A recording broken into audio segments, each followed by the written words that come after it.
व्यवस्थाक सब चिमनी भट्ठा पर काज करैत गर्भवती मायक पीठ पर चिमनी भट्ठा पर काज करैत गर्भवती मायक पीठ पर फाटल पुरान कपड़ाक झोरा में बैसल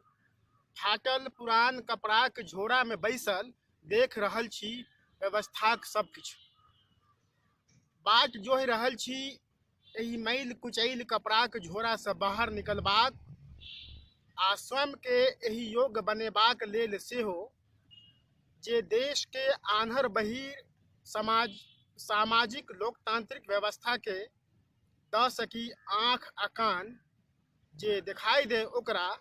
भट्ठा पर काज करैत कोनो गर्भवती माय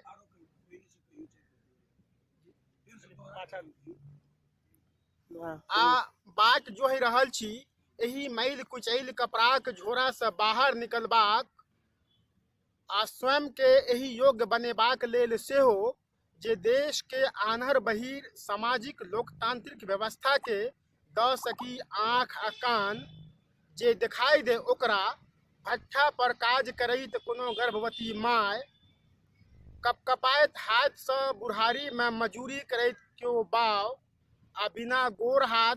नंग धरंग बीच सड़क पर लोघरैत भीख मंगैत कोनो गरीब कर्जाक बोझा से दबल आत्महत्या करैत गू खाइत आ मूत पियैत किसान, ऑनर किलिंग आ सामूहिक बलात्कारक बाद गाछ पर झुलैत लहास, भीड़ केर हाथक न्याय व्यवस्था, जफर जुनैद अखलाक आ पहलू खान, भ्रष्टाचारक मार झेलैत व्यवस्थाक सब कान्हा पर टांगने कोनो दाना माझी। धन्यवाद।